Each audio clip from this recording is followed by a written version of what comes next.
ஆண்டவருடைய சமூகத்தில் நான் உட்கார்ந்து கொண்டு நான் செபித்து கொண்டு இருக்கும்போது ஆண்டவர் என் மத்தியில் இன்றைக்கு காலை வேளையில் பேசுவதற்காக முன்கொண்டு வந்த ஒரு அருமையான பகுதி, ஆண்டவர் பேசுகிற தெய்வம், நாங்கள் கேட்க தயாராக இருக்கிறோமா? ஆமென்.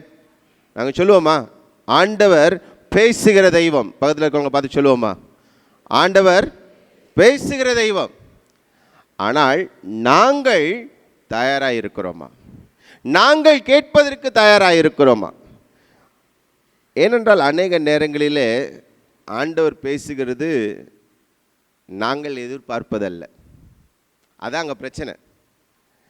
நாங்கள் எதிர்பார்ப்பதை ஆண்டவர் அநேக நேரங்களிலே பேசுவதில்லை.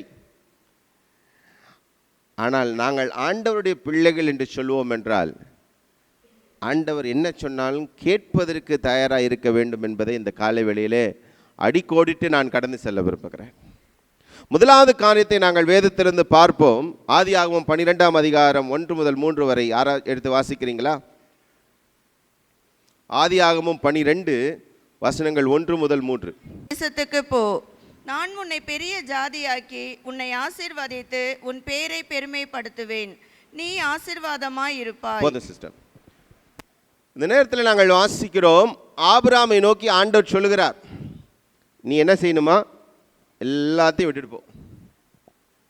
ரைட்டா? ஆபிரகாமுடைய பின்னணியை நாங்கள் பார்ப்போம் என்றால், அவனும் ஏழை இல்லை. அவன் வாழ்க்கையில் செழுமையை தேடிக்கொண்டு ஓடிக்கொண்டிருந்த மகன் அல்ல. அவனுக்கு எல்லாமே இருந்தது, அவனுக்கு வாழ்க்கையில் இருந்தது. அவன் அப்பா நீங்கள் பார்ப்பீங்கன்னு சொன்னீங்கன்னா அந்த இடத்துல விக்கிரகங்களை செய்து கொண்டிருந்தவர். ஊருக்குள்ளே பார்த்தீங்கன்னா, நாங்கள் கிறிஸ்தவன்றதை ஒரு பக்கம் தள்ளி வச்சுட்டு பார்த்தீங்கன்னா, இந்த ஊரில் கோயிலில் பொறுப்பாக இருக்கிறவங்களுக்கு ஊருக்குள்ளே சரியான மரியாதை இருக்கும். அப்படிப்பட்ட ஒரு சூழ்நிலையில் ஊரில் எல்லா மரியாதையும் இருந்து ஊரில் எல்லா செழுமையும் இருக்கிற நேரத்தில் ஆண்டவர் சொல்கிறார், எல்லாத்தையும் விட்டு கிளம்பிப்போ அப்படின்ட்டு. இந்த வரைக்கும் ஆபிரகாம் ஆண்டவர்கிட்ட போய் நிற்கல. ஆபிரகாமுக்கு இன்னும் அந்த கடவுள் யாருன்னே தெரியாது. ஆண்டவர் கடவுள் என்னென்னலாம் செய்வார் என்பது அவனுக்கு தெரியாது. கடவுளை ருசி பார்த்த ஒரு மனிதன் எல்லார் ஆபிரகாம். இந்த சூழ்நிலையில் கடவுள் பேசின அந்த நேரத்தில் ஆண்டவருடைய வல்லமை தெரியாதவன், ஆண்டவருடைய மகத்துவம் தெரியாதவன், ஆண்டவர் என்ன செய்ய முடியும் என்று தெரியாதவன், ஆண்டவர் வாழ்க்கையில் என்னத்தெல்லாம் கொண்டு வர முடியும் என்று தெரியாதவன், ஒன்றும் தெரியாத நேரத்தில் கடவுள் திடீர்னு கொண்டு வந்து முன்னால் வந்து எல்லாத்தை விட்டு கிளம்பிப்போ அப்படின்றாரு. கொஞ்சம் எங்களையும் ஆபிரகாம் யோசிச்சு பாருங்களேன். இன்றைக்கு காலிலேருந்து ஆராதனை வேளையில் அவ்வளோ நல்லா பாடணும், ஆண்டவர் நல்லவர் வல்லவர் எல்லாத்தையும் சேர்த்து பாடணும் அப்படின்னு எல்லாம் நமக்கு தெரியுது. கடவுள் என்னெல்லாம் செய்ய முடியும்னு எங்களுக்கு தெரியும். கர்த்தர் எங்கள் வாழ்க்கையில் என்னென்னலாம் நன்மை செய்ய முடியும்னு தெரியும். கர்த்தர் எங்களை கைவிட மாட்டார்னு தெரியும். கர்த்தர் எங்கள் பலவீனங்களில் கூட பலனாக இருப்பார்னு தெரியும். எல்லாமே தெரிஞ்சும் பாடியும் சில நேரத்தில் அந்த பாடலெல்லாம் பொய்யான பாடல்களாய் மாறும்படியாக ஆண்டவர் சொல்கிற நேரத்தில் கேள்வி கேட்டுட்ருப்போம். ஆண்டவர் உண்மையாகவே நீ தான் சொல்கிறீரா? இதுதான் செய்யணுமா? இப்படி சொன்னால் தான் நான் வாழ முடியுமா? இதுக்கு வேறு வழி இல்லையா? சில நேரத்தில் நாங்கள் ஆண்டவருக்கு அட்வைஸராக மாறிடுவோம். ஆண்டவர் சொல்கிறதை கேட்கிற மக்களுக்கு ஆண்டவர் ஆசீர்வாதத்தை வைத்திருக்கிறார். பிரியமானவர்களே, ஆமென் சொல்லுவோமா? ஆண்டவர் சொல்லுகிறதை கேட்கிற மக்களுக்கு, கீழ்ப்படுகிற மக்களுக்கு. இந்த இடத்துல நான் சொல்லுகிற ஒரு காரியம், வாழ்க்கையில் ஆசீர்வாதங்களுக்காக செபிக்கிறோம், தப்பே கிடையாது. ஆண்டவரே வாழ்க்கையில் நன்மைகளை செய்ய வேண்டும் என்று கேட்குறோம், தப்பே கிடையாது. நல்ல ஒரு வேலையை கொடுங்கன்னு கேட்குறோம், தப்பே கிடையாது. வாழ்க்கையில் எனக்கு எந்தெந்த தேவைகள் இருக்குது ஆண்டவரை சந்தியும் கேட்குறோம், தப்பே கிடையாது. ஆண்டவர் அடுத்த கட்டத்துக்கு உங்களை அழைத்து செல்ல வேண்டுமென்றால் இருக்கிற கட்டத்திலிருந்து நீங்கள் முன் செல்வதற்கு ஆண்டவர் சொல்லும்போது கீழ்ப்படிய தெரிந்திருக்க வேண்டும். ஆங்கிலத்தில் சொல்லுவாங்க, change is constant but change is not easy. மாறுகிறது கண்டிப்பாக இருக்கும் வாழ்க்கையில், ஆனால் மாறுவது என்பது நமக்கு லேசான காரியம் அல்ல. இந்த திருச்சபையை எடுத்துக்கோங்க. இந்த திருச்சபையில் பழைய கட்டிடத்தில் நான் வந்திருக்கிறேன். அதற்கு முன்னால் ஓலக்கொட்டாய ஷெட்டு இருக்கும்போதும் வந்திருக்கேன். ரைட்டா? பாஸ்டர் அம்மா சொன்ன மாதிரி உங்கள் பாஸ்டர் எனக்கு அண்ணன் கூப்பிட்டு தான் பழக்கம். ஏன்னா இந்த குழந்தை வயசுலேருந்து நான் பார்த்து வளர்ந்த ஒரு ஆள். அப்போது ஒவ்வொரு மாற்றமும் வரும்போது அது லேசாக இல்லை. இந்த திருச்சபை இங்கேருந்து இந்த வளர்ச்சி ஏற்படும் போது ஆணிவேர் அக்குவேர் மாதிரி அங்கே கொஞ்சம் கூட்டம் இங்கே கொஞ்சம் கூட்டம், ஆராதனை பிரிஞ்சு அதுவும் நேரங்கள் பிரிஞ்சு இருக்கும்போது எல்லாருக்கும் வசதி இல்லை. அந்த டைமில் நான் வந்து பார்த்தேன், அது லேசாக இல்லை. நான் வசதியாக அந்த பழைய திருச்சபையிலே நான் இருந்திருப்பேன், அது வசதியாக தான் இருந்தது. ஆனால் வளர்ச்சியை பார்க்க வேண்டும்போது நடுவில் எங்களுக்கு கொஞ்சம் கஷ்டம் இருக்க தான் செய்யும். நான் சொல்கிறது விளங்குதா? நான் சொல்கிறது புரியுதா உங்களுக்கு? வாழ்க்கையில் வளர்ச்சியை நாங்கள் தேடுவோம் என்றால், வளர்ச்சியை நாங்கள் பார்ப்போம் என்றால், ஆண்டவர் எங்களுக்கு அடுத்த கட்டத்தை ஆசீர்வதிக்க வேண்டும் என்று நாங்கள் எதிர்பார்ப்போம் என்றால், இடையில் கொஞ்சம் கஷ்டம் வரதான் செய்யும். இந்த ரோட்டில் மெட்ரோ போடுறாங்கல்ல, பார்க்குறோம்ல, வாழ்க்கையில் பிரச்சனை இல்லைன்னு சொன்னால் அதுக்கப்புறம் ஒரு வளர்ச்சி இருக்காது. அப்போ நாங்கள் வாழ்க்கையில் ஆபிரகாமுடைய வாழ்க்கையில் நாங்கள் பார்க்கிறோம், எல்லாத்தையும் விட்டுட்டு போன்றோம் ஆண்டவர் சொல்கிறாரு. ஆனால் விட்டுட்டு போன பிறகு, ஆண்டவருக்கு கீழ்ப்படிஞ்ச பிறகு பெரிய ஒரு ஆசீர்வாதத்தை ஆண்டவர் வைச்சிருந்தார். இன்றைக்கு தேசங்கள் திரும்பி பார்க்கிற அளவுக்கு ஒரு இஸ்ரேல் தேசம் ஆண்டவர் உருவாக்கி கொடுத்திருக்கிறார். ஆமென். இன்னும் அந்த இஸ்ரேல் அரசியலுக்குள்ளே நான் போகலை, ஆனால் எல்லாருடைய பார்வையிலும் இஸ்ரேலை குறித்து ஒரு ஆச்சரியம் இருக்கிறது. இது இன்னைக்கு ஆண்டவர் கொடுத்த ஆசீர்வாதம், நூற்றாண்டுகளுக்கு முன்பாக ஆண்டவர் கொடுத்த ஆசீர்வாதம். என்ன நடக்குதுன்னு யாருக்குமே புரியல. அவ்வளோ சுற்றி எல்லா அரபு நாடுகள் இருக்கும்போது நடுவில் ஒரு சின்ன இஸ்ரேல் குட்டியாக உட்காந்துட்டு எல்லாருக்கும் கண்ணில் விரல விட்டு ஆட்டிகிட்டு இருக்கு. அது என்றைக்கும் ஆண்டவர் கொடுத்த ஆசீர்வாதம். ஒருவேளை ஆண்டவர் சொன்னது ஆபிரகாம் கேட்காம இருந்திருந்தான்னு சொன்னால், ஒருவேளை இந்த வரலாற்றுக்குரிய புத்தகம் எங்கள் கையில் இருக்குமானே எங்களுக்கு தெரியாது. பெரிய காரியத்தை ஆண்டவர் செய்ய விரும்புவார். ஆனால் இருக்கிற இடத்துல கர்த்தர் சொல்லுகிற காரியத்தை நீங்கள் செய்ய தயாராக இருக்கிறீர்களா? என்னுடைய வாழ்க்கையிலேருந்து ஒரு காரியத்தை சொல்லிவிட்டு நான் அதை உங்களுக்கு புரிய வைக்கலாம் என்று யோசிக்கிறேன். நான் சென்னையில் பிறந்தவன், இதே வட சென்னை வாசி. இலங்கைன்னு சொன்னோன்னா ஏதோ இலங்கையிலேருந்து வந்துட்டேன்னு நினச்சிடாதீங்க. இதே வட சென்னை வாசி, வேசார்பாடியில் பிறந்து பெரம்பூரில் படித்து இந்த வட சென்னையில் சுற்றி கொண்டிருந்த ஒரு சாதாரண ஒரு மனிதன் நான். சரியா? அப்போது ஆண்டவர் கிருபையில் நல்ல ஒரு கம்பெனியில் வேலை கிடைச்சிது. அப்போது சத்தியம் கம்ப்யூட்டர்ஸ்னு ஒரு கம்ப்யூட்டர் இருந்தது. அப்போது அது அந்த சூழ்நிலையில் வேலை நடந்து கொண்டு இருக்கும்போது ஆண்டவர் சொல்கிறார், வேலையை விட்டுட்டு போ. எங்கே போ? இலங்கைக்கு போ. யுத்தம் நடந்துட்டுருக்கு. 2008ஆம் ஆண்டு யுத்த கோர காலத்தில், 2001 இலங்கை ஊழியங்களை ஆரம்பித்தேன்னு நான் போய் வந்துட்டு இருந்தேன். அது வேற கதை. யுத்த கோர காலத்தில் தமிழர்களெல்லாம் பார்த்து சுட்டு கொண்டுட்டு இருந்த காலத்தில் ஆண்டவர் சொன்னார், கிளம்பி போ அப்படின்னார். நான் ஒரு நிமிஷம் யோசித்தேன். 9 ஊழியர்கள் மூலமாய் 3 நாட்களுக்குள்ளே உறுதிப்படுத்தினார். எங்கே திரும்பினாலும் இதே தான். இந்த வசனத்தில் தான் ஆரம்பிச்சது. சின்னமலை ஏஜி சர்ச்சில் அன்றைக்கி காலையில் சர்வீஸுக்கு போகிற அங்கே ஆரம்பித்தது. அந்த 3 நாள் வச்சு வாங்கிட்டார் ஆண்டவர். சரி, கிளம்பி தான் போகணும். அப்போ ஸ்ரீலங்காவில் ஐடி, அப்போ நான் வந்து இங்கே வேலை செஞ்சுட்ருக்கிற டைம், ஐடியில் நல்ல உயர்ந்த நிலையில் இருக்கிற டைமில் ஸ்ரீலங்காவில் போனால் அங்கே என்ன ஐடி கம்பெனி இருக்குன்னு கூட எனக்கு தெரியாது. நெட்டில் தேடி பார்த்து ஒன்றுமே கண்ணுக்கு தெரில. என்னடா செய்கிறதுன்னு யோசிச்சிருந்தேன். சரி, ஏப்ரல் 14ஆம் தேதி டிக்கெட்டை போடுறேன் நான்.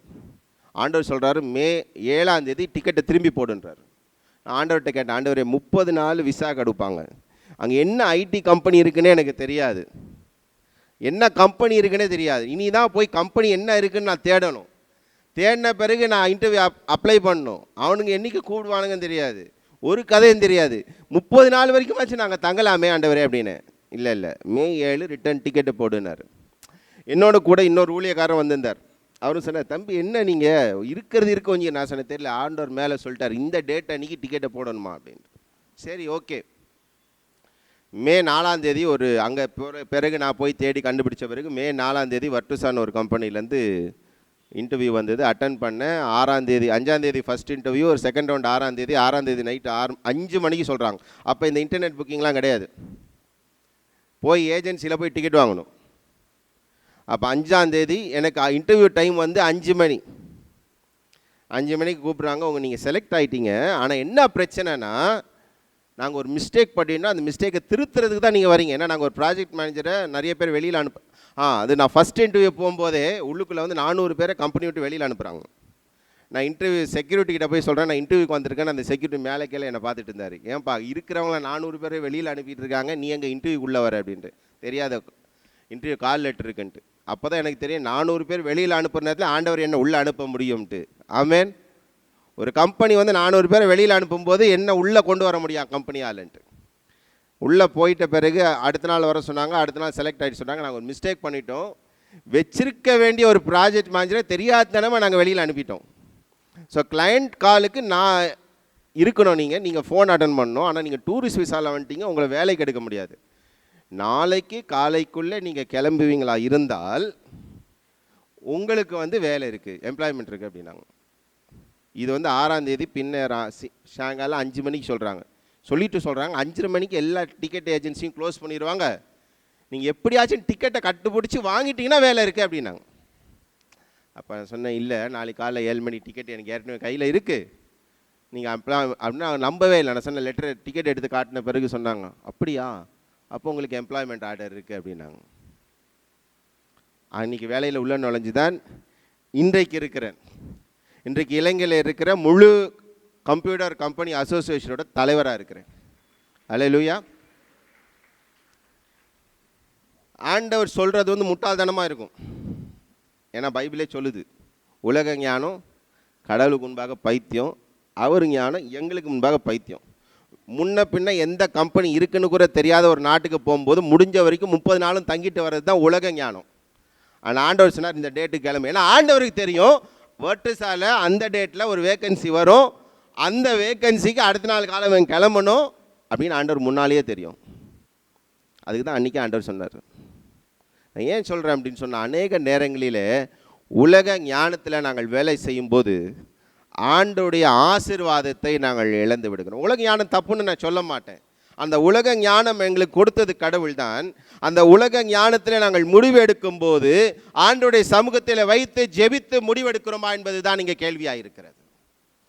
கண்மூடித்தனமாக ஆண்டவர் ஞானத்தை கொடுத்து நான் சொந்தமாக செய்கிறேன்னு சொல்லும்போது ஆண்டவர் வச்சிருக்கிற ஓட்டத்தில் நாங்கள் ஓடிக்கொண்டு இருக்கிறோமா என்பது எங்களுக்கு கேள்வியாக இருக்கிறது. ஆண்டவர் எங்களுக்கு வைத்திருக்கிற ஓட்டத்தில் ஓடும்போது ஒவ்வொரு ஸ்டெப்லையும் ஆண்டவர் சமூகத்தில் கேட்டு வாழுங்க, அதோடைய ஆசீர்வாதம் வித்தியாசமாக இருக்கும். ரொம்ப சிம்பிளாக என்னுடைய வாழ்க்கையில் நான் கற்றுக்கொண்ட ரகசியங்கள் அது. ஆண்டவர் வாழ்க்கையில் எனக்கு கற்றுக்கொண்ட ரகசியங்கள். சாதாரண ஒரு பஸ்ஸு புக் பண்ணும்போது கூட கேட்பேன் ஆண்டவர்கிட்ட, ஆண்டவரே கேபிஎனில் புக் பண்ணுமா பிபிடியில் புக் பண்ணுமா? அந்த டைம்லேருந்து ஆரம்பித்தது. நான் ஒரு மதுரைக்கு போனால் 8 மணி பஸ்ஸில் புக் பண்ணுமா 9 மணி பஸ்ஸில் புக் பண்ணுமா, அந்த அளவில் ஆண்டவர்கிட்ட கேட்டு வந்தவன் நான். எவ்வளவோ ஆக்சிடெண்ட்டை நான் தப்பிச்சிருக்கேன். இன்னும் எனக்கு ஞாபகம் இருக்குது, ராணிமங்கமால் பஸ்ஸில் திண்டுக்கல் போகும்போது 37 நம்பர் சீட் போய் நிற்கிற ஆண்டவர் சொல்லி இந்த பஸ்ஸில் ஏறாது, அடுத்த பஸ்ஸில் ஏறினார். பின்னால் அடுத்த பஸ்ஸில் போகிறேன், திண்டிவனம் கிராஸ் பண்ணி பார்க்குறேன், நான் எனக்கு கிடைச்ச சீட்டு நொறுங்கி கிடந்தது. ஆண்டவருக்கு தெரியும் வாழ்க்கை என்னன்ட்டு. பஸ் ஏறும்போது நான் எது சொல்கிறேன் என்றால், ஆண்டவர் எங்களுக்கென்று ஒரு திட்டம் வைத்திருக்கிறார், அது கெடுக்க பிசாசு ஓடிக்கொண்டே இருப்பான். அந்த திட்டம் எங்களுக்கு ஆசீர்வாதமான ஒரு திட்டமாக இருக்கும், நன்மைகளை தருகிற ஒரு திட்டமாக இருக்கும். அந்த நன்மைகளை எங்களுக்கு ஆண்டவர் வைத்திருக்கிறதை நாங்கள் இழந்து விட வேண்டாம் என்பதை தான் இந்த காலவேளையில் சொல்ல விரும்புகிறேன். தயவு செய்து அதை ஞாபகம் வச்சுக்கொள்ளுங்க. ஆண்டவர் சொல்லுகிற ஒரு காரியம் சில நேரத்தில் வித்தியாசமாக இருக்கும். நீங்கள் அதே இதில் நீங்கள் பார்த்தீங்கன்னா ஆதியாகமம் 16ஆம் அதிகாரம் 9ஆம் வசனத்தை வாசிங்கன்னா, டைம் வாசிங்களேன்.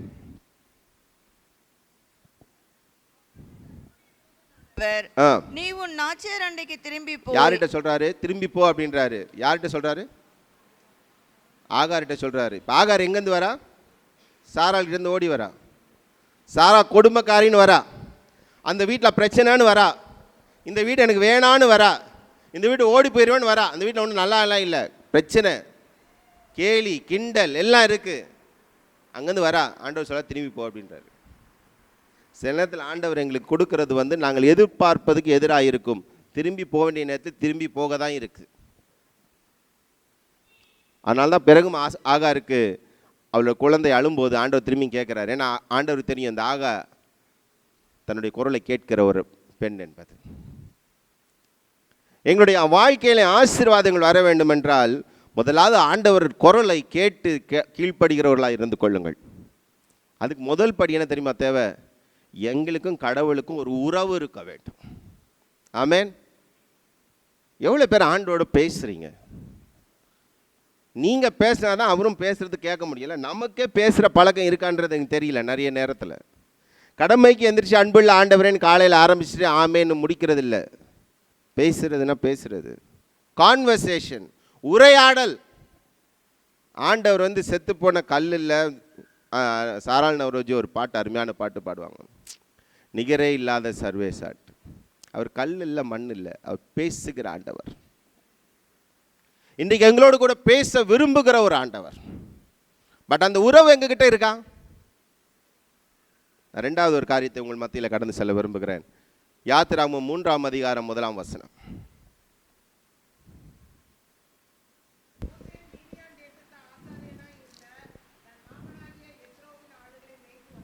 ம்.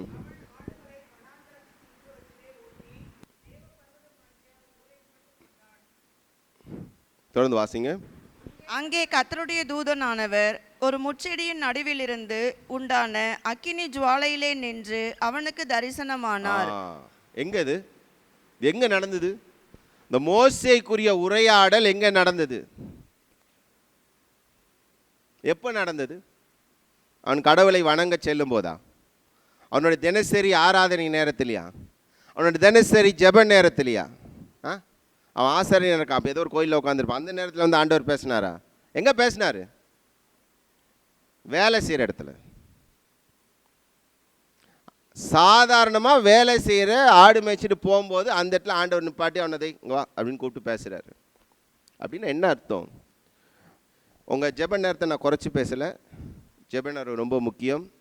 ஆராதனை வேலையை நான் குறைச்சி பேசவில்லை. ஆராதனை வேலை முக்கியம், வேத வாசிப்பு முக்கியம், வேத தியானம் முக்கியம். கர்த்தர் அதில் எல்லாம் பேசுவார், அதெல்லாம் எங்களுக்கு அடிப்படை ஃபவுண்டேஷன்.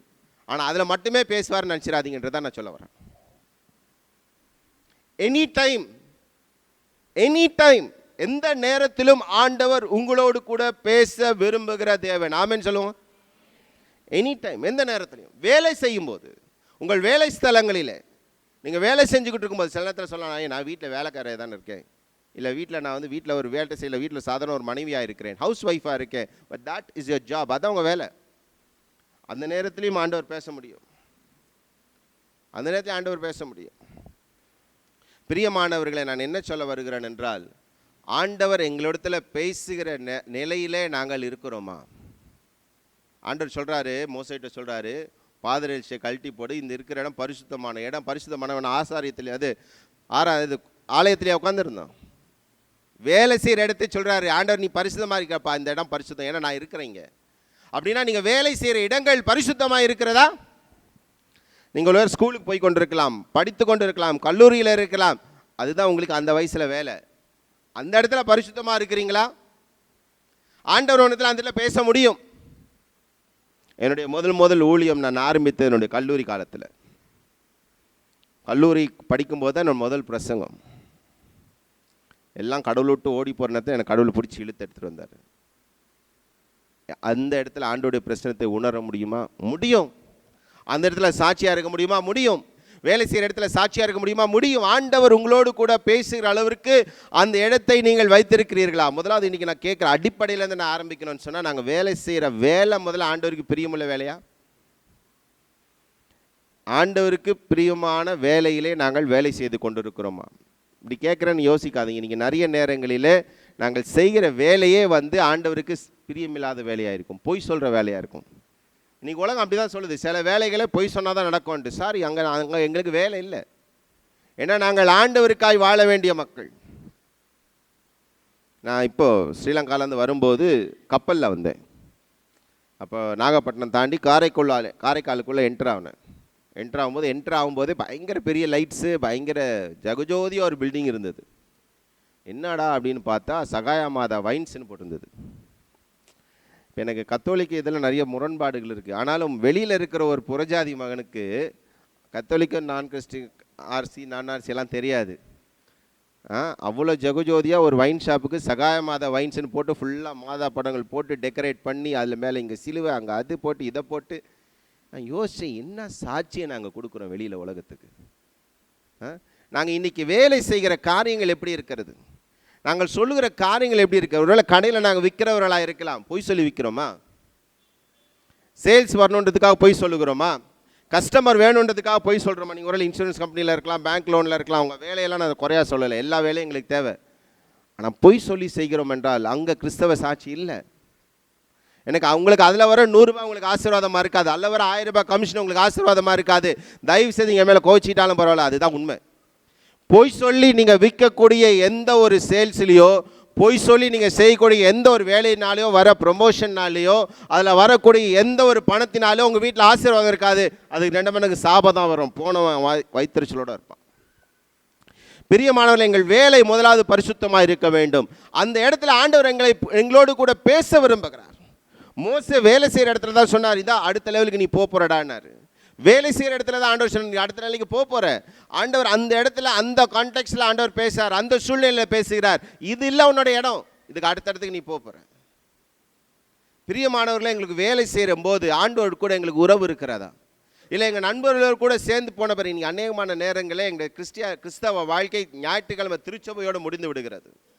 திங்கக்கிழமையிலேருந்து சனிக்கிழமை வரைக்கும் எங்களுக்கு ஒரு கிறிஸ்தவ வாழ்க்கை இல்லை. ஒருவேளை வீட்டில் இருப்போம், வெளியில் போகிற இடத்துல இருக்காது.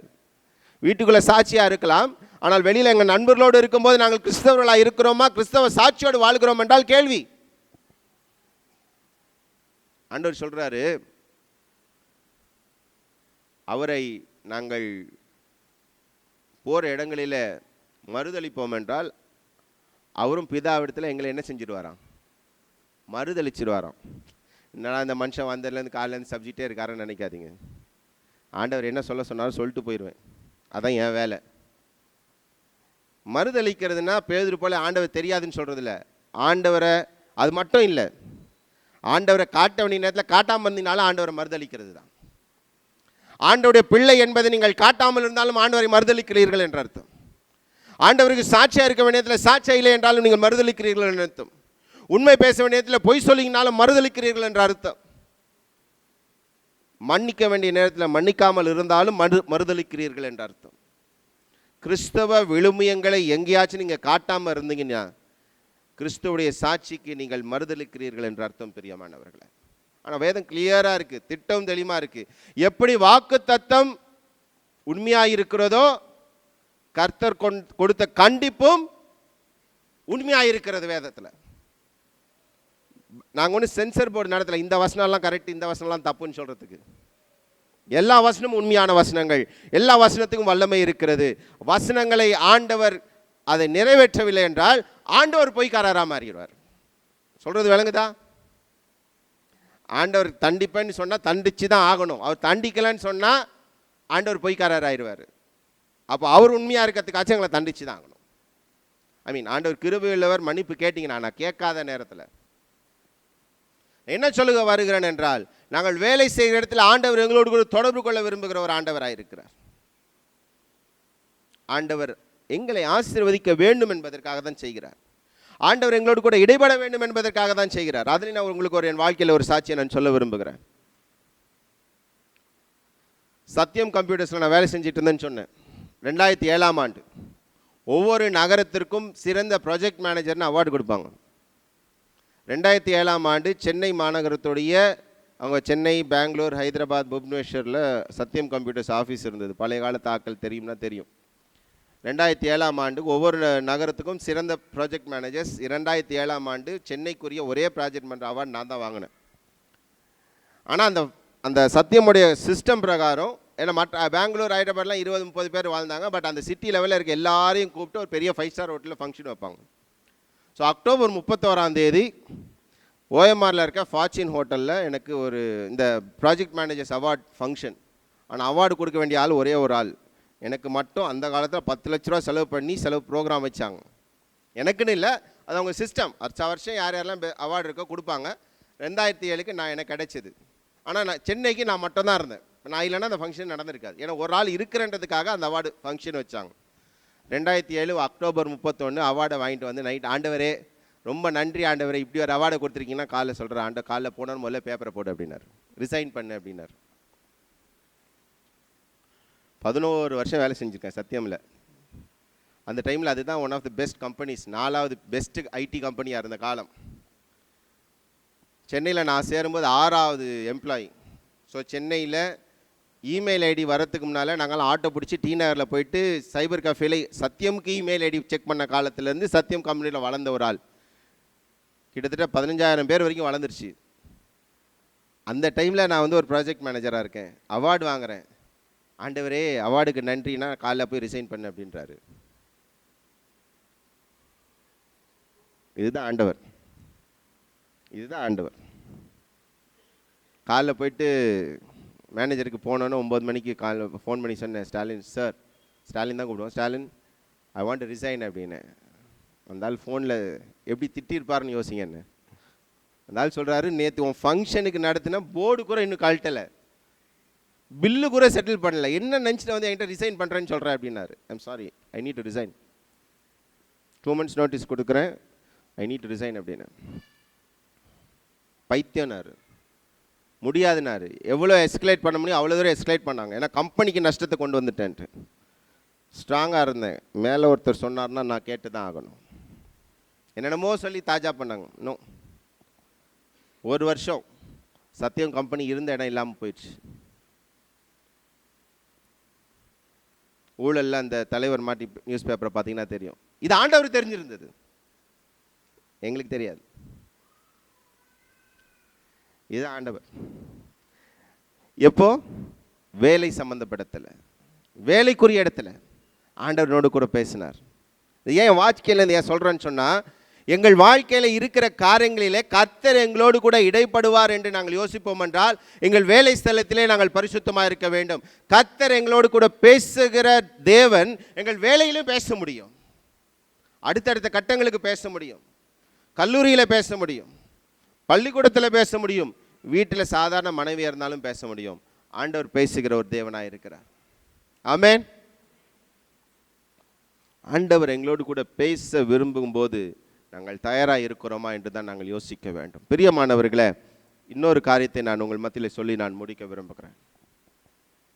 அநேகமான நேரங்களிலே நாங்கள் யோசிக்கிற ஒரு காரியம், இன்றைக்கு எங்கள் மத்தியில் இருக்கக்கூடிய ஒரு பெரிய பிரச்சனை என்னன்னு சொன்னால், நாங்கள் கிறிஸ்தவங்களாக இருக்கிறதுக்கு தயாராக இருக்கிறோமா, தகுதியாக இருக்கிறோமா? எனக்கு செட் ஆகாது, சர்ச்சு செட் ஆகாது, நான் அந்தளவுக்கு ஸ்ட்ராங் இல்லைங்க. உங்களுக்கு ஒரு ஆறுதலான ஒரு காரியத்தை சொல்லி நான் கடந்து செல்ல விரும்புகிறேன். ஆதியாகமம் 3ஆம் அதிகாரம் 9ஆம் வசனத்தை எடுப்போமா? அப்பொழுது தேவனாகிய கர்த்தர் ஆதாமை கூப்பிட்டு, நீ எங்கே இருக்கிறாய் என்றார். எப்போங்க இது நடந்தது? இது எப்போ நடந்தது? ஆண்டவர் பேசுகிற கர்த்தர் இப்பயும் ஒரு இடத்துல ஆண்டவர் வந்து பேசுறார். எப்போ பேசுறாரு? எப்போ பேசுறாரு? ஆதாம் என்ன செஞ்சிருந்தான்? இப்போ பாவம் செஞ்ச நேரத்தில், கடவுளுக்கு கீழ்ப்படியாத நேரத்தில், கடவுளை விட்டு ஓடி போன நேரத்தில், கடவுளை விட்டு கடந்து சென்ற நேரத்தில், பிரியமானவர்களே, அநேக நேரத்தில் நினைக்கிறது நாங்கள் பாவிகளாக இருக்கிறபடினால என்கிட்ட இந்த பாவம் இருக்குது, என்கிட்ட அந்த பாவம் இருக்குது, நான் ஆண்டவர் சமூகத்தில் சரியில்லாமல் இருக்கிறேன் அப்படின்னு சர்ச்சை விட்டு வெளியில் போகிற நிறைய வாலிபர்களை நான் பார்த்துருக்கிறேன், பெரியவர்களை பார்த்துருக்கிறேன்.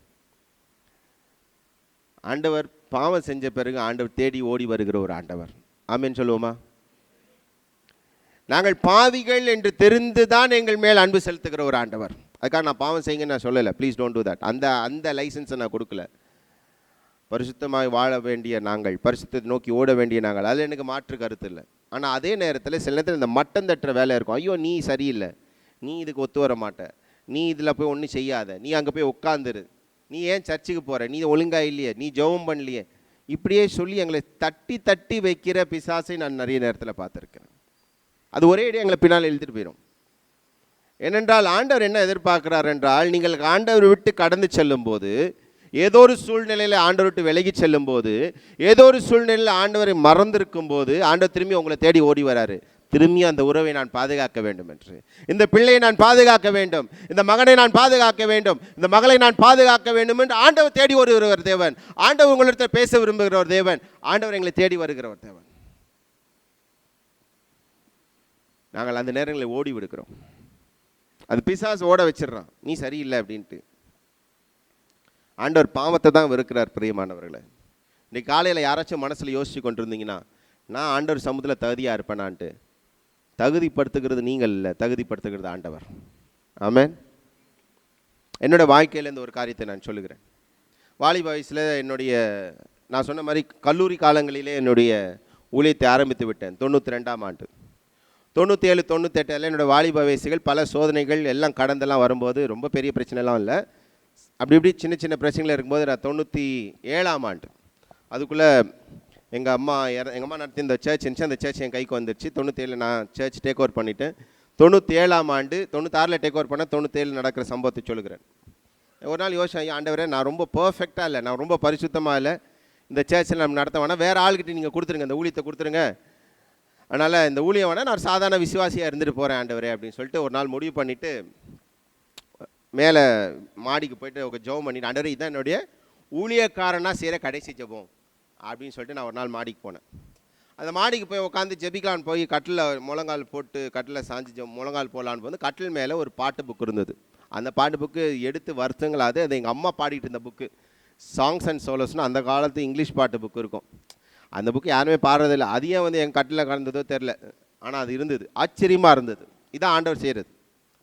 ஸோ சரி, ஜெபத்தை பண்ண ஒரு பாட்டு பாடிட்டு ஜெபம் பண்ணுமேன்னு பாட்டு திறந்தா ஆங்கிலத்தில் ஒரு பழைய பாடல் ஒன்று உண்டு, what a friend we have in Jesus அப்படின்ட்டு. அந்த பாட்டு வந்துச்சு. அந்த பாட்டு சரி பாடிக்கிட்டே இருந்தேன். 2வது கவியில் இருந்தது, Jesus knows our every weakness, take it to the Lord in prayer. என்னுடைய எல்லா பலவீனங்களும் மறந்திருக்கிற ஒரு ஆண்டவர்கிட்ட கொண்டு போ. ஆமென். அந்த வார்த்தைகள் என்னத்தில் தொட்டுது. ஆண்டவர் சொன்னேன், இல்லை இந்த பலவீனங்கள் என்கிட்ட இருக்கட்டும், அதை நீங்கள் சரி பண்ணுங்கள், நான் ஊழியத்தை விடலை. ஊழியத்தை நிறுத்த போகிறேன்னு சொல்லிட்டு மேலே ஜெபிக்க போனேன் நான். ஆண்டவர் என்னை ஊழியத்தை என்னை தகுதிப்படுத்துங்கன்னு சொல்லிட்டு வந்தேன். ஒருவேளை என்னை மட்டம் தட்டுன அந்த ஆவிக்கு நான் ஒப்பு கொடுத்து, ஒருவேளை நான் ஊழியம் செய்ய மாட்டேன்னு அன்றைக்கி ஒப்பு கொடுத்து நான் ஊழியத்தை நிப்பாட்டி இருந்தா, இன்றைக்கி என்னமோலாம் சொன்னாங்க என்னை குறித்து, இது எதுவுமே எனக்கு நடந்திருக்காது வாழ்க்கையில். இன்றைக்கி பல பேருக்கு ஆசீர்வாதமாக இருக்கிறேன்னாங்க. அந்த ஒரு ஆசீர்வாதம் நான் அந்தக்குரிய எல்லா கிருபை என்னை விட்டு ஆண்டவர் வேறு யாராச்சும் எடுத்திருப்பார், எனக்கு அந்த கிருபை கிடைக்காம போயிருக்கும். இந்த நேரத்தில் இதை தான் பிசாசு எதை நேரத்தில் செய்கிற ஒரு காரியம். நீ சரியில்லை, நீ ஒத்து வர மாட்ட, நீ ஆண்டவர் பாதத்தில் சரியில்லை. நான் சொல்கிற ஒரே ஒரு காரியம், அந்த பிசாசு கொடுக்குற அந்த வார்த்தையை கேட்காதீங்க. கடவுள்கிட்ட நெருங்கி போங்க. கடவுள் உங்களை தேடி வருகிற ஒரு ஆண்டவராக இருக்கிறார். ஆமென். யாருமே பர்ஃபெக்ட் இல்லை. அதுக்காக பாவம் செய்யணுன்றதுக்கு நான் லைசன்ஸ் சொல்லலை. ஆனால் மீறி தவறுகிற காலங்களில், மீறி தவறுகிற செயல்களில் என்னால் செய்யணும்னு நினச்சி முடியலன்னு நினச்ச நேரத்தில் பேதுரு ஆண்டவரை பார்த்து, ஆண்டவரே தெரியாதுன்ட்டான். அவனுக்கு கிடைக்காத ஒரு மன்னிப்பு அவங்களுக்கு பிரச்சனையாக இருக்குது. இப்போ சொல்லுங்கள் பார்ப்போம். ஆண்டவர் இன்னும் தெரியாதுன்னா நீங்கள் எங்கேயும் போய் வாய் திறந்து சொல்லலை. அவனுக்கே ஆண்டவர் திரும்பி மன்னிச்சு அவன் மேலே தான் சபையே காட்டுவேன்னு சொல்லி அவனை வச்சு தான் சபையை உருவாக்கி ஒரு வரலாற்றையே ஆண்டவர் உருவாக்குனார்னா, நீங்களும் நானும் ஒன்றுமே கிடையாது. நான் என்ன சொல்கிறேன்னு சொன்னால், ஆண்டவர் பேச வருகிற நேரங்களிலே தயவு செய்து ஆண்டவரோடு கூட பேச ஆரம்பிங்க. வாழ்க்கையில் ஆண்டவர் கூட நெருங்குற காரியங்களை பழகுங்க. ஆண்டவர் கூட பேசுகிற காரியங்களை பழகுங்க. வாழ்க்கையில் எங்களுக்கு முதலாவது தேவை வந்து, கிறிஸ்தவ வாழ்க்கையில் முதலாவது நான் கண்டுபிடிச்ச ஒரு காரியம் ஜெபம். அந்த ஜெபம் வந்து ஒரு தள்ளப்பட்ட ஜெபமாக இருக்கக்கூடாது. இன்றைக்கி நிறைய நேரங்களில் எங்களோட ஜெபம், நிறைய நேரங்களில் எங்களுக்கு இருக்க பிரச்சனை என்னன்னா, ஒரு தலை ஜெபமாக இருக்குது. It's not a conversation, it's just a talk. பேச்சு போட்டியில் பேச்சு கொடுக்கணுன்னா நம்ம ஜெபங்கள் சூப்பராக இருக்கும். ரைட்டாக எழுதி வாசிக்கிறதா இருந்தால் ஆண்டவர் அந்த ஜெபத்தை எதிர்பார்க்கலங்க. ப்ளீஸ், அதை ஆண்டவர் எதிர்பார்க்கல. ஆண்டவர் எதிர்பார்க்கிறது உரையாடல். அந்த தங்கச்சி முன்னால் கூப்பிட்டு, தங்கச்சி உங்கள் பேர் என்னம்மா அப்படின்னு கேட்டுட்டு அந்த பிள்ளை பதில் சொல்கிறதுக்கு நான் பாரு கீழே போயிட்டான். அந்த பிள்ளை என்னடா இந்த மனுஷன் பேர் கேட்டார், பேர் சொல்கிறதுக்கு மேலே போயிட்டார். சொல்லுமா சொல்லாதா? இதுதான் ஒவ்வொரு தினத்திலையும் நாங்கள் ஜெபத்தில் பண்ணி கொண்டு இருக்கிறோம். ஆண்டவரே ஜெபத்தில், ஆண்டவரே என்னோட என்ன செய்யணும்னு கேட்கிங்க. ஆண்டவர் திரும்பி உங்களோட பேச வர்றாரு, தம்பி தங்கச்சி இதுதான் நீ செய்யணுன்றாரு. ஆனால் அது கேட்குற வரைக்கும் இருக்க மாட்டான். ஆமேன்னு சொன்னால் எந்திரிச்சு போயிடுவோம். கரெக்டாக இல்லையா? எங்கள் ஜெபம் அப்படி தான் இருக்குது. அநேகமான நேரங்களில் எங்கள் ஜெபங்கள் அப்படி தான் இருக்குது. ஆமேன்னு சொன்ன பிறகு எவ்வளோ நேரம் உட்காந்து, ஆண்டவரே இப்போ நீங்கள் பேசுங்க, நான் பேசிட்டேன், என் பிரச்சனையெல்லாம் சொல்லிட்டேன், ஆண்டவர் இப்போ நீங்கள் பேசுங்க, நான் ரெடியாக இருக்கேன், உட்காந்து கேட்கறதுக்கு நீ ரெடியாக இருக்கோம். ஏன்னா ஆண்டவர் திருப்பி எங்களோட பேசுவார்னு எவ்வளோ பேருக்கு முதல்ல விசுவாசம் இருக்குன்னு தெரியல. நீங்கள் ஜெபம் பண்ணணும்னு சொல்லி கொடுத்துருக்காங்க, அதுக்காக நாங்கள் உட்காந்து ஜெபம் பண்ணுவோம். திரும்பி ஆண்டவர் எங்களோட பேசுங்க. எங்கள் வீட்டில் நான் ருசித்த ஒரு அருமையான ஒரு டைம் எங்கள் ஃபேமிலி ப்ரேயர் டைம். ஏன்னு சொன்னால், ஜெபம் பண்ணிலாம் முடிச்சிட்ட பிறகு அப்புறம் பைபிள் எடுத்தோன்னு சொன்னால், அந்த நேரத்தில் வர கருத்துக்கள் இருக்கும் பாருங்கள். என்னென்னத்துக்கெல்லாம் ஜெபிச்சோமோ எதிர்பாராத பதில்கள்லாம் அந்த நேரத்தில் உருவாகும். அப்போ தான் எங்களுக்கு தெரியும் கடவுள் எங்களோடு கூட திரும்பவும் பேசுகிற ஒரு ஆண்டவர் அப்படின்ட்டு. அந்த டைம் நாங்கள் கொடுக்குறதே இல்லையே. ஆண்டவர் எங்களோட திரும்பி பேசுறதுக்கு நான் டைம் கொடுக்குறதே இல்லையே. ஜெபத்தை நாங்கள் ஆரம்பித்து ஆமேன்னு முடித்து எந்திரிச்சு போகிறதுல இல்லை நாங்கள் இருக்கிறோம். திரும்பி ஆண்டவர் எங்களோட பேசுவார் என்ற நம்பிக்கை இல்லையே. ஆண்டவர் அது குறித்து வேதனைப்படுகிறார். பாவம் செய்யும் போதே ஓடி வந்து உங்களோடு கூட பேசணும்னு ஆசைப்படுகிற தேவன், உங்கள் கேட்கிற கேள்விகளுக்கு பதில் தர வேண்டும் என்று யோசிக்கிற ஒரு தேவன். ஆண்டவர் எங்களை தேடி ஓடி வருகிற ஒரு ஆண்டவர். அது முதல்ல ஞாபகம் வச்சுக்கோங்க. நாங்கள் சத்தியத்தை கேட்கறதுக்காக ஒரு ஐக்கியமாக இருந்தால் நல்ல ஒரு உருவாக வேண்டும் என்பதற்காக ஞாயிற்றுக்கிழமை நாங்கள் ஆராதனைக்கு வருகிறோம், ஜெபிக்க கூடுகிறோம். அது வந்து எங்களுக்கு ஒருதலை பட்சமான நிறைய சத்தியங்கள் கிடைக்க வேண்டும் என்பதற்காக. ஆனால் அது இல்லாமல் ஆண்டவர் கிட்ட நாங்கள் போகணுன்றது இல்லை, ஆண்டவர் எங்களை தேடி வருகிற ஆண்டவர். அந்த ஆண்டவரை நாங்கள் உதாசீனப்படுத்தாமல் இருப்பது எங்களுக்கு நல்லது. ஆண்டவர் பேசணும் விரும்புகிற ஆண்டவர். ஒரு விஷயம், நாங்கள் கண்களை மூடுவோம், ஜெபிப்போம். ஆண்டவரே, இந்த நேரத்தில் கூட நாங்கள் பார்த்த சில காரியங்களை உங்கள் மத்தியில் கொண்டு வருகிற ஆண்டவரே, ஆண்டவரே என்னுடைய வாழ்க்கையில் ஆண்டவரே சகல இடங்களிலும், நான் வேலை செய்கிற பகுதிகளில், நான் படிக்கிற இடங்களில், ஒருவேளை வீட்டில் நான் இருக்கும்போது நீர் என்னோடு கூட பேசுவதற்கு நான் இடம் கொடுக்குறேன்னா, ஒருவேளை இன்னைக்கு ஒருவேளை ஆண்டவர் சொல்லுவாரான்னா உங்கள் மத்தியில் நீங்கள் செய்கிற வேலை சரியில்லைன்ட்டு, தயவு செய்து அடுத்த கட்டத்தை யோசிச்சு பாருங்கள். நீங்கள் செய்கிற வேலை ஆண்டவருக்கு சாட்சியை கொண்டு வருகிறதா, ஆண்டவர் நாமம் தூஷிக்கப்படுகிறதா? இஃப் யூ திங்க், ஒருவேளை நீங்கள் யோசிப்பீங்கன்னா இது ஆண்டவருக்கு மகிமை தராத வேலை என்பது, இந்த நேரத்தில் நான் சொல்லுகிற ஒரு காரியம், பிரியமானவர்களை காலடித்து முன்னால வைங்க. ஆண்டவர் இதை காட்டிலும் அதிகமான காரியத்தை ஆண்டவர் கொடுப்பார். ஆண்டோடைய கொடுத்த அந்த வேலையில் நான் சாட்சியாக இது வரைக்கும் இல்லை, நான் எல்லாத்தையும் மிஸ் பண்ணிட்டேன், நான் இன்றைக்கி ஒப்பு கொடுங்க ஆண்டவரே. இனி என் வாழ்க்கையில் ஆண்டவரே அந்த வேலையில் நான் செய்கிற ஒவ்வொரு பேச்சும் நடத்தையும் உமக்கு சாட்சியாக இருக்கும். சுவிசேஷ பணி போயிட்டு ஆண்டவரை பற்றி சொல்கிறது ஒன்று, நல்ல விஷயம். ஆனால் இருக்கிற இடத்துல ஆண்டவருக்கு சாட்சியாக வாழ்கிறது ஒன்று. ஸோ அங்கே நாங்கள் அங்களோட சாட்சியை நாங்கள் இழந்துட்டோம்னு சொன்னால், நாங்கள் சொல்கிறோம் ஆண்டவரை பற்றி அவங்க கேட்கணுன்னு அவசியம் இல்லை. நாங்கள் இருக்கிற வீடுகளில், வீட்டு சுற்றுப்புறங்களில், எங்களை நண்பர்களிடத்தில், எங்களை உறவுகளிடத்தில், எங்களை வீட்டை சுற்றி இருக்கிற பக்கத்து வீடு, எதிர் வீடு, பின் வீடு எல்லாரோடையும் எங்களோட சாட்சி எப்படி இருக்குது பிரியமானவர்களே? ஆண்டவரத்தில் நாங்கள் ஒப்பு கொடுப்போமா? யாராச்சும் சண்டை போட்டு வச்சுருக்கிறோமா? இன்றைக்கு ஒப்புரவாக முடியுமா? ஏன்னா சமாதானத்தின் கர்த்தரை வணங்குகிற நாம் சண்டைக்கு இடம் கொடுக்க முடியாது. அதே நேரத்தில் ஆண்டவர் எங்களுக்கு அடுத்த படிகளை கொடுக்கணும்னு ஆண்டவரேன்னு கேட்கும்போது, ஆண்டவரே எங்களுக்கு ஆசீர்வாதங்களை கொடுங்க, எனக்கு நல்ல ஒரு இடத்தை கொடுங்க, நல்ல ஒரு வழியை கொடுங்கன்னு செபிக்கும் போது, ஆண்டவர் என்னத்தை சொன்னாலும் செய்யறதுக்கு தயாராக இருக்கிறோமா? எதை சொன்னாலும் ஆண்டவருடைய வாழ்க்கையிலே கீழ்ப்படுகிறதுக்கு நாங்கள் தயாராக இருக்கிறோமா பிரியமானவர்களை? ஒருவேளை இதெல்லாம் செய்யும்போது ஒருவேளை பிசாசு உங்கள்கிட்ட சொல்லுவானா இருந்தால், இதெல்லாம் உன் வாழ்க்கையில் செட் ஆகாது, நீ அந்தளவுக்கு பரிசுத்தவான் இல்லைன்னு அவனை கடிந்து கட்டிட்டு, ஆண்டவரை நான் பரிசுத்த வாழ்க்கையை நோக்கி ஓடுவதற்கு ஆண்டவர் எனக்கு உதவி செய்யுங்கன்னு கேட்கலாமா?